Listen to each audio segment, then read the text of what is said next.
system was something extraordinary. I am not suggesting that the original system would have actually succeeded in today's world. But that system was created by us and we had faith in it. And what we have today, we are required to put an implicit faith in it. Since we are discussing the higher education, let me suggest that the syndrome of that structuring, symptoms of impeding the creativity and innovation come into the higher education because all of us study our primary school and secondary school through that structured system. We actually stop asking questions in the classes in the school itself. We never ask questions in the engineering college. That is where, as he said, the spirit of inquiry stops.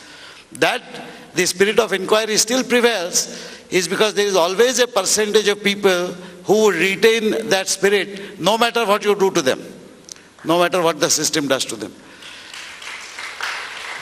But I think he is absolutely right in that the nation cannot depend upon the expression of such spirit which happens incidentally.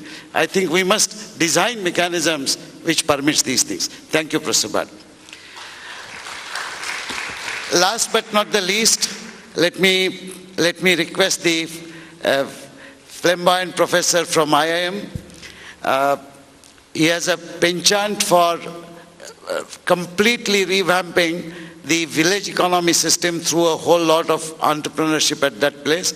Many of you would have heard him already. So let him have the last word of the panel, Professor Anil Gupta.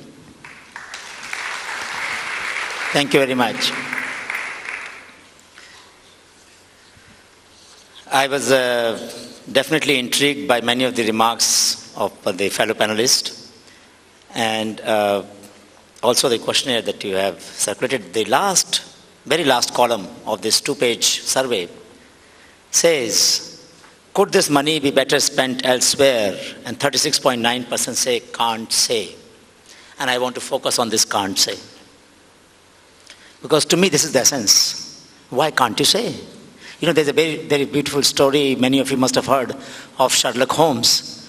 What happened was that a theft took place in a house, and next day, the guard was presented before the judge after the police did the inquiry. And the judge asked, what happened last night? The guard said, nothing, sir, nothing happened. No, recall carefully, what happened? He said, nothing, sir, even the dog did not bark. The judge said, that is precisely the problem. Why did dog not bark? And I think that is the issue. If 36.9% students here say that they can't say whether the money should have been spent elsewhere, to me that is the problem.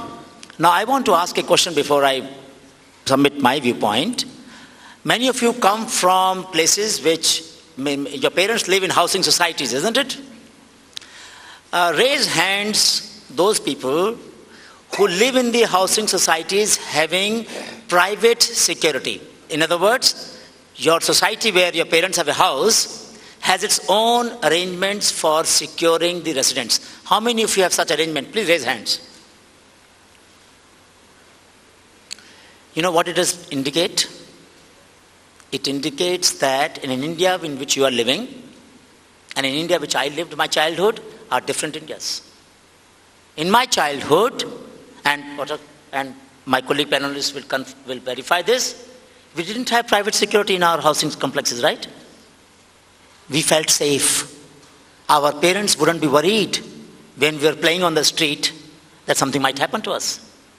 There weren't many private housing complexes. Well, they were because, after all, not everybody was employed. Yes. Hardly 6% people of this country are working in organized sector. So 94%, in fact, at that time it was 97%, was in unorganized sector. So they lived somewhere. They lived somewhere. Wherever they lived, they did not have private security. They couldn't afford, and there was no need, both ways. What has happened in these years? Why are we becoming insecure? And what has got that to do with higher education? That's what I want to say. Before this growth giant unfolded, sleeping India became awakened, we had 50 districts in this country out of 600 districts which were affected by Naxalite violence. You know how many districts we have now? Anybody? How many districts we have now? Any guess? Huh? Louder? Around 160, 170. All right? What has this growth from 50 to 160, 170 has not taken place just like that. It may not be catching attention, but it indicates something. There's a large part of this country where the writ of this nation doesn't run. The sovereign nation cannot govern that part of the country. How do we know? Our last Shodhyatra, last was in UP 18th, the 17th Shodhyatra. Every 6 months we walk for 8 to 10 days in different parts of the country. I have walked about 3,200 kilometers in the last 9 years. The last 17th Shodhyatra was in Koraput. You have heard about Koraput, one of the poorest regions of our country, which has some of the richest people. Richest people not only in money terms, but also richest people in values and knowledge. There were parts of Koraput where the police commissioner would say, "Sir, if you walk beyond this village, we can't take your responsibility." We said, "We don't want you to." First 2 days, they would send the police van with us. We were merely walking from village to village. We didn't need any security, but police was worried. Here's a professor, there are 70 other people walking. Something happens, tomorrow there will be headline. With great difficulty, we persuaded them that, "Look, we are safe, please don't. Because with your police, we become more unsafe." Now the point is, why are so many people unhappy and angry? My answer is that the money in higher education, the investment in higher education, would have justified if a large part of this country feels that they're getting something out of it. In other words, if we become more inclusive in the agenda of the projects that we do, very simple. I'm not asking for a big change. I'm not asking for any change, in fact. I'm just saying there are 450,000 students in technology in the country, or about 500,000. Each one of them does a project. Whose problem are we solving? I mentioned yesterday and I will repeat. Whenever we solve a real life problem, we become a better human being. Whenever we solve a real life problem, we become a better human being. Forget about being a good engineer. Don't we like to become a better human being? We would like to.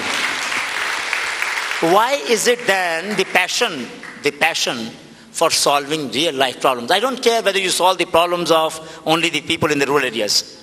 There are a lot of small scale industries. When did we do last time the benchmarking of the turning machines that the small scale industry people are using, the lathe that they are using, the drills that they are using, the foundries that exist, the forging that they do? Let us talk about hardcore manufacturing sector. When did we find a small scale industry using composites? Show me.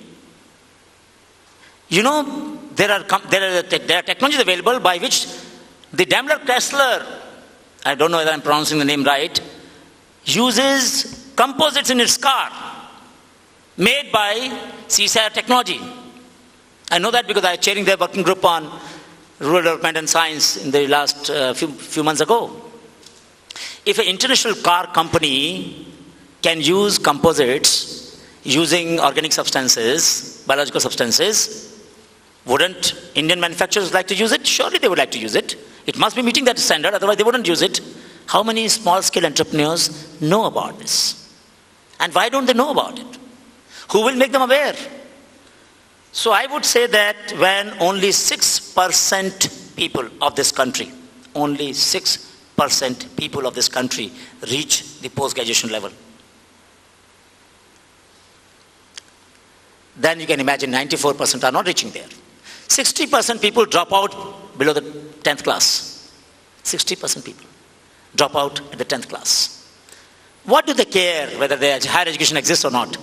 They will care, I can tell you. We can have them become a stakeholder in the entire story of India rising if your projects would address their problems. I'm not asking you to solve the problem of dropouts. That I will discuss with Suhas, how we can handle that problem. I want his partnership in that. We have to stop that problem.